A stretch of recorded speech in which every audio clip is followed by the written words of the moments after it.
आम बर्तमान चरमपारू राणीताल अभिमुख जाऊँ एवं बाँ पटे पड़ो बासुली होटेल एवं एटा खेमका बजार ना नामित होउची। आपण देखु यही रोड टी ये जो रोड्रे अनेक थर एमती एक्सीडेंट केस घटुची जो थे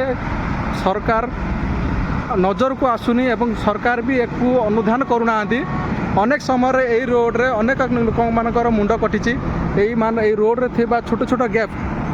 से गैप रे से माने गाड़ी माने स्पीड आसवा हेतु ये सब दुर्घटनाग्रस्त गोष्ठी बोली ये जनसाधारण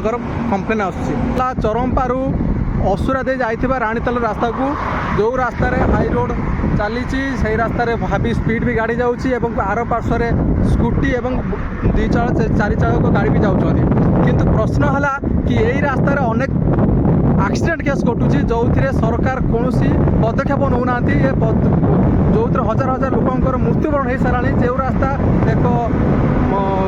घातक सृष्टि कर मनरे एक आतंक सृष्टि कलानी जे रास्ता रे जीवा एत कष्टकर हो सारा तापर भी रास्ता को कौ कौन भाव सुरक्षित करी जो मझे मझे खाल होती मन करते ये गोटे अच्छी डाक्तरी ढाबा एवं ता पूर्वर थिला गोटे होटेल बासुली होटेल से सब जगार जो प्रकार अव्यवस्था सब खाई होती आर रास्ता कोई रास्ता को संजोग करी से रास्तार सुपरिचालित खाई करवा दरकार जो थे गोटे गाड़ी आउ गोटे मेन रास्ता को आसिया गले तार एक्सीडेंट कम है किंतु ताप्रति सरकार किसी व्यवस्था करना। ये देखुए नायक ढाबा ये भी नायक ढाबा यही सामना सामने बहुत प्रकार एक्सीडेंट होती केवल यार सुपरिचालन आमर सरकार लिभौना। मोर अनुरोध है सरकार को जे प्लीज ये रास्ता को एक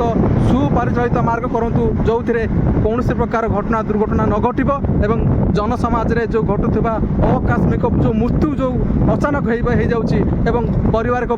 भांगी पड़ी भी मर्माहत होती ता न हो। मोर यही वीडियो बनवार अभिमुख कि यही किसी अल्प दिन तले आम गाँव एक महिला मृत्यु घटी यही होटेल बाहर आसला बेले एक राजरास्तार स्पीड गाड़ी आसला जार एक्सीडेंट रे यही घटनाटी घटी तांकर मृत्यु होइसे। तेणु मोर सरकार को विनम्र अनुरोध जे यही जो रास्तार केमिति कौन कले जनसमाज सुरक्षित चली पारे निर्भय बंची यान चल पारे से प्रति कार्यानुष्ठान ने मुझे कह सरकार को प्लीज यही भिडियोटी को मोर जनसाधारण शेयर करूँ जमी सरकार पाखे पहुँचू एवं ओडिशार अनेक आगामी भविष्य उज्जवलमय भविष्य जीवन नहर ये कहीकि रखुची प्लीज शेयर करने को जमार भूलें। नमस्कार।